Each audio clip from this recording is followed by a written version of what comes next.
ನಮ್ಮ ಸಿದ್ದರಾಮಯ್ಯನವರಿಗೆ ಇಂಥ ಪರಿಸ್ಥಿತಿ ಬರಬಾರ್ದಿತ್ತು ಪಾಪ.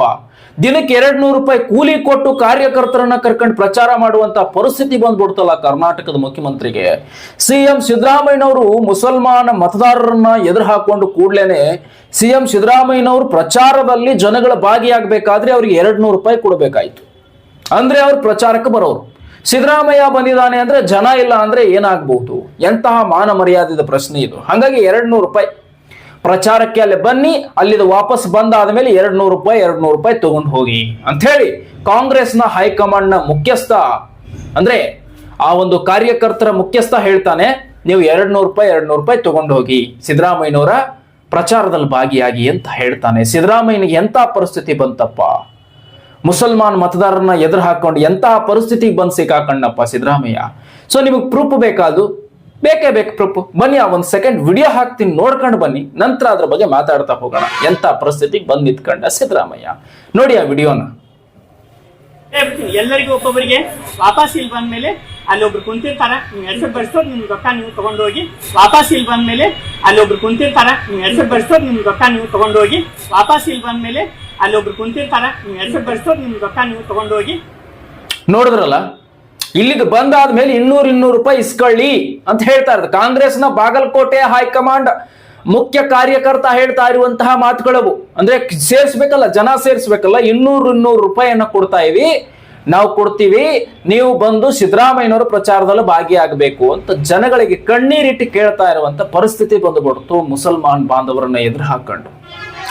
ಬಾಗಲಕೋಟೆಯಲ್ಲಿ ಯಾಕೆ ಮುಸಲ್ಮಾನ್ ಬಾಂಧವರನ್ನ ಎದುರು ಹಾಕೊಂಡ್ರು ಈ ಸಿದ್ದರಾಮಯ್ಯ ಅಂದ್ರೆ, ಸಮರ್ಥ್ ಅನ್ನುವಂತಹ ಕಾಂಗ್ರೆಸ್ನ ಕುಟುಂಬದ ರಾಜಕಾರಣ ಮಾಡಿ ಸಮರ್ಥನಿಗೆ ಟಿಕೆಟ್ ಕೊಟ್ಟರು ಬಾಗಲಕೋಟೆಯಲ್ಲಿ. ಈ ಕಡೆ ಬಿಜೆಪಿ ಅಪೋಸಿಟ್ ಆಗಿ ಕಾಂಗ್ರೆಸ್ ಹೈಕಮಾಂಡ್ ಟಿಕೆಟ್ ಕೊಟ್ಟಿದ್ದು ಸಮರ್ಥನಿಗೆ.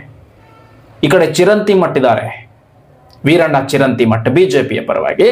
ಈ ಕಡೆ ಸಮರ್ಥ್ ಅನ್ನೋ ವ್ಯಕ್ತಿಗೆ ಟಿಕೆಟ್ ಅನ್ನ ಕೊಟ್ಟರು. ಸೊ ಕಾಂಗ್ರೆಸ್ ನಿಂದ ನಮಗೆ ಟಿಕೆಟ್ ಸಿಗುತ್ತೆ ಅಂತ ಅಹಿಂದ ವರ್ಗ ಅಂದ್ರೆ ಮುಸಲ್ಮಾನ್ ಅಲ್ಪಸಂಖ್ಯಾತ ಬಾಂಧವರೆಲ್ಲ ಮತದಾರರು ತಿಳ್ಕೊಂಡಿದ್ರು, ನಮಗೆ ಟಿಕೆಟ್ ಕೊಟ್ಟು ಬಿಡ್ತಾರೆ ಈ ಸಲ ಈ ಉಪಚುನಾವಣೆಯಲ್ಲಿ ಅಂತ ಹೇಳಿ. ಅವ್ರಿಗೆ ಟಿಕೆಟ್ ಸಿಗ್ಲೇ ಇಲ್ಲ. ಮಿನಿಮಮ್ 1,00,000 ಮೇಲೆ ಮತದಾರರಿರುವಂತಹ ಮುಸಲ್ಮಾನ್ ಬಾಂಧವರ ಒಂದು ಬಾಗಲಕೋಟೆಯಲ್ಲಿ 1,00,000 ಮೇಲೆ ಮತದಾರರಿದ್ದಾರೆ. ಅವರಿಗೆ ಟಿಕೆಟ್ ಕೊಡ್ತಾರೆ ಅನ್ನುವ ಟಿಕೆಟ್ ಆಕಾಂಕ್ಷಿಗಳಾಗಿದ್ರು ಮುಸಲ್ಮಾನ್ ಬಾಂಧವರು. ಆದ್ರೆ ಕಾಂಗ್ರೆಸ್ ಹೈಕಮಾಂಡ್ ಅದನ್ನೆಲ್ಲ ಕೂಡ ಲೆಕ್ಕಾಚಾರ ತಲೆ ಕೆಳಗೆ ಮಾಡಿ ಸಮರ್ಥನಿಗೆ ಟಿಕೆಟ್ ಕೊಡ್ತು. ಇದು ನಿಮಗೆ ಗೊತ್ತಿರುವಂತ ವಿಚಾರ ಬಾಗಲಕೋಟೆಯಲ್ಲಿ. ಆಗ ಮುಸಲ್ಮಾನರೆಲ್ಲ ಸಿಡಿದೆದ್ದು ಬಿಜೆಪಿಯ ವ್ಯಕ್ತಿಗಳಿಗೆ ಬಂದು ಕೂಡ ಸಿಹಿಯನ್ನ ತಿನ್ನಿಸಿರುವಂತದ್ದನ್ನು ನೀವು ಗಮನಿಸಿರ್ತೀರಿ. ಸೊ ಬೇರೆ ಕಡೆನೂ ಗಮನಿಸಿರ್ತೀರಿ, ಎಲ್ಲಾ ರೀತಿನೂ ಗಮನಿಸಿರ್ತೀರಿ. ಆದ್ರೆ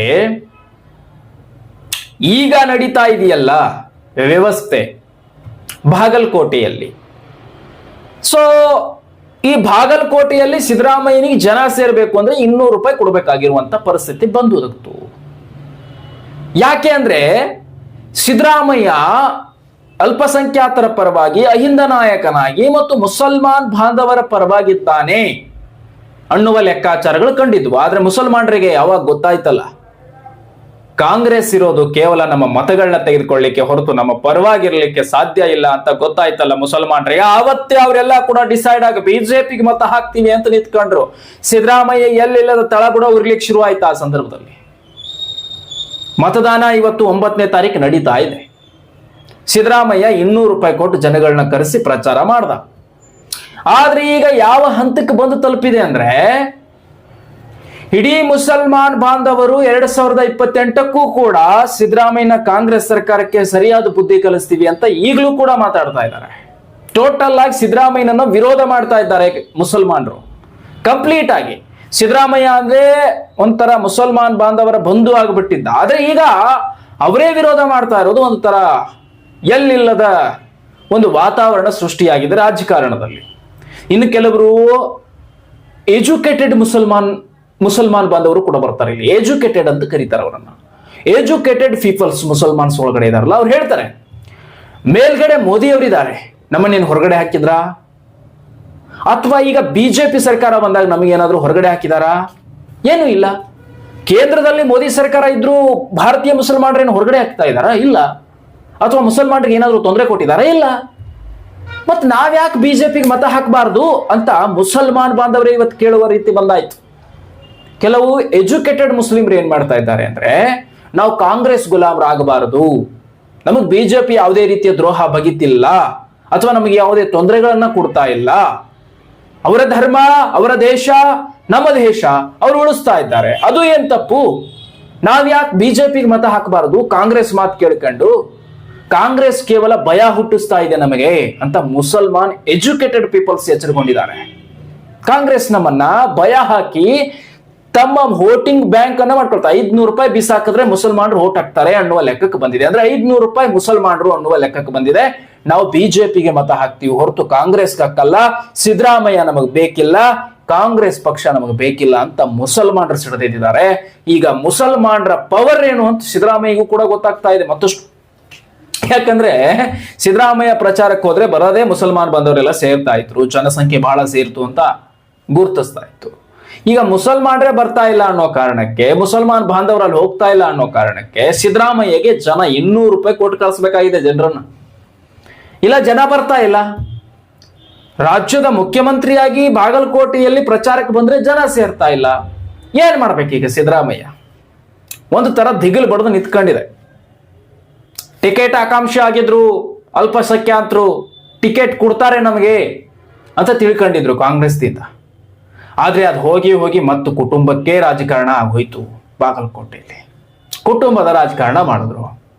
20-25 ಇರಬೇಕು ಆ ವಯಸ್ಸು, ಸಮರ್ಥ ಇನ್ನೂ ಕೂಡ ಮದುವೆ ಆಗದಂತ ಹುಡುಗ.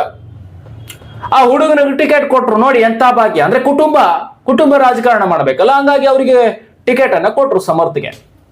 ಆ ಸಮರ್ಥಿನ ಇನ್ನೂ ಸಮರ್ಥನ ಅನ್ನೋದೇ ಗೊತ್ತಿಲ್ಲ. ಜನಗಳ ಸೇವೆ ಮಾಡ್ಲಿಕ್ಕೆ ಅಷ್ಟು ಎಷ್ಟು ಸಮರ್ಥನಿದ್ದಾನೆ ಅನ್ನೋದೇ ಆ ಸಮರ್ಥ ಗೊತ್ತಿಲ್ಲ.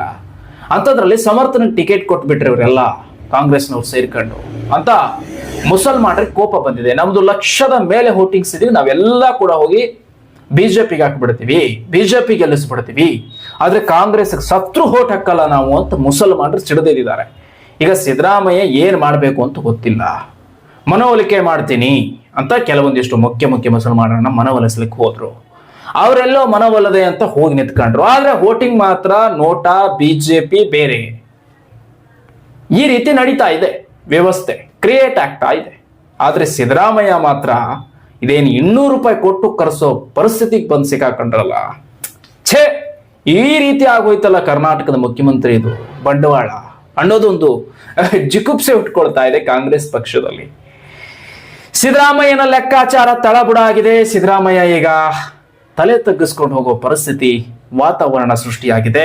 ಇನ್ನೇನಾದ್ರೂ ಬಾಗಲಕೋಟೆಯಲ್ಲಿ ಮತ್ತು ಇನ್ನೊಂದು ಕಡೆ ಉಪಚುನಾವಣೆ, 2 ಉಪಚುನಾವಣೆಗಳಲ್ಲಿ ಏನಾದ್ರೂ ಕಾಂಗ್ರೆಸ್ ತಲೆ ತದ್ರಿಸ್ಕೊಂಡು ಮುಗ್ಗುರ್ಸ್ಕೊಂಡು ಬಿದ್ರೆ ಸಿದ್ದರಾಮಯ್ಯ ಇನ್ನೂ ರಾಜ್ಯದಲ್ಲಿ ಮುಖ ಎತ್ಕೊಂಡು ಓಡಾಡಕ್ಕೆ ಒಂಥರ ಜಿಗುಪ್ಸೆ ಪಡ್ಬೇಕಾಗತ್ತೆ. ಯಾಕಂದ್ರೆ ಅಧಿಕಾರದಲ್ಲಿದ್ದಾರ್ರಿ ಸಿದ್ದರಾಮಯ್ಯನವರು, CM ಇದಾರ್ರಿ ಕರ್ನಾಟಕದಲ್ಲಿ. ಈಗ ಉಪಚುನಾವಣೆ ನಡೀತಾ ಇದೆ. ಈ ಸಂದರ್ಭದಲ್ಲಿ ಏನಾದ್ರು ಕಾಂಗ್ರೆಸ್ ಸೋತ್ ಹೋದ್ರೆ ಪರಿಸ್ಥಿತಿನೇ ಬಿಕ್ಕಟ್ಟು ಹೋಯ್ತು. ಕನ್ಫರ್ಮ್ ಆಗ್ಬಿಡತ್ತೆ ಕಾಂಗ್ರೆಸ್ 2028ರಲ್ಲಿ ನೆಲ ಕಚ್ಚುತ್ತೆ ಅನ್ನೋದು. ಅದಕ್ಕೆ ಈಗ ಸಿದ್ದರಾಮಯ್ಯ 2 ದಿನ, 4 ದಿನ, 5 ದಿನಗಳ ಕಾಲ ಬಿದ್ದುಕೊಂಡು ಪ್ರಚಾರ ಮಾಡಿದ್ರೆ ಜನ ಸೇರ್ತಾ ಇಲ್ಲ. ಈ ಒಂದು ಪರಿಸ್ಥಿತಿ ಇಕ್ಕಟ್ಟಿಗೆ ಸಿಕ್ಕಾಕೊಳ್ತು. ನೋಡೋಣ, ಈಗ ಚುನಾವಣೆಯ ನಂತರ ಫಲಿತಾಂಶ ಬರುತ್ತಲ್ಲ, ಫಲಿತಾಂಶ ಬಂದ ಮೇಲೆ ಗೊತ್ತಾಗತ್ತೆ. ಇನ್ನೊಂದು ತಿಂಗಳಲ್ಲಿ ಫಲಿತಾಂಶ ಬರುತ್ತೆ. ಫಲಿತಾಂಶ ಬಂದ ಮೇಲೆ ಮುಸಲ್ಮಾನರು ಯಾರಿಗೆ ವೋಟ್ ಹಾಕಿದ್ದಾರೆ ಅಂತ ಗೊತ್ತಾಗತ್ತೆ. ಯಾಕಂದ್ರೆ ಏನಾದ್ರೂ ಎಲ್ಲಾ ಮುಸಲ್ಮಾನರು ಕೂಡ ಬಿಜೆಪಿಗೆ ವೋಟ್ ಹಾಕಿದ್ರೆ ಕಾಂಗ್ರೆಸ್ ನೆಲ ಕಚ್ಚಿರುತ್ತೆ. 2 ಕ್ಷೇತ್ರಗಳಲ್ಲೂ ನೆಲ ಕಚ್ಚಿರುತ್ತೆ. ಆಗ ನೆಕ್ಸ್ಟ್ 2028ರಲ್ಲಿ ಮುಸಲ್ಮಾನರಿಗೆ ಟಿಕೆಟ್ ಕೊಡದೇ ಇದ್ರೆ ಮತ್ತೆ ಕಾಂಗ್ರೆಸ್ ತನ್ನ ಇಡೀ ಅಸ್ತಿತ್ವವನ್ನು ಕಳ್ಕೊಳ್ಳುತ್ತೆ ಅನ್ನೋದು ಕಾಂಗ್ರೆಸ್ಗೆ ಬುದ್ಧಿ ಕಲಿಸ್ಲಿಕ್ಕೆ ಮುಸಲ್ಮಾನರು ಎತ್ತಿ ತಗೊಂಡಂತಹ ಒಂದು ಇದು ಲೆಕ್ಕಾಚಾರ. ಒಟ್ನಲ್ಲಿ ಪ್ರೇಮಿಗಳ ಮಧ್ಯೆಯಲ್ಲೇ ಬಿರುಸಿನ ಆಟ ಶುರುವಾಗಿದೆ. ಈ ಒಂದು ವ್ಯವಸ್ಥೆ ಕ್ರಿಯೇಟ್ ಆಗಿದೆ. ಸಿದ್ದರಾಮಯ್ಯ ಈಗ ವಿಲ ಒದ್ದಾಡುವಂತಹ ಪರಿಸ್ಥಿತಿ ಬಂದಿದೆ. ನೋಡೋಣ, ಉಪಚುನಾವಣೆಯ 2 ಫಲಿತಾಂಶ ಬಂದಾದ ಮೇಲೆ ಬಂಡವಾಳ ಗೊತ್ತಾಗಲಿದೆ. ಯಾರ ಶಕ್ತಿ ಎಷ್ಟಿದೆ ಅನ್ನೋದು ಕೂಡ ಬಯಲಿಗೆ ಬರಲಿದೆ. ಮತ್ತಷ್ಟು ರಾಜಕೀಯ ಸುದ್ದಿಯನ್ನು ನಿಮ್ಮ ಮುಂದೆ ಪ್ರಸ್ತಾಪ ಮಾಡ್ತೀನಿ, ನೋಡ್ತಾ ಇರಿ. ಮತ್ತಷ್ಟು ಸಬ್ಸ್ಕ್ರೈಬ್ ಮಾಡೋದನ್ನ ಮರಿಬೇಡಿ, ಆದಷ್ಟು ಶೇರ್ ಮಾಡಿ. ಮತ್ತೆ ಮುಂದಿನ ವಿಡಿಯೋದಲ್ಲಿ ನಿಮ್ಮನ್ನ ಭೇಟಿ ಮಾಡ್ತೀನಿ. ನೆಕ್ಸ್ಟ್ ಸಿಗೋಣ.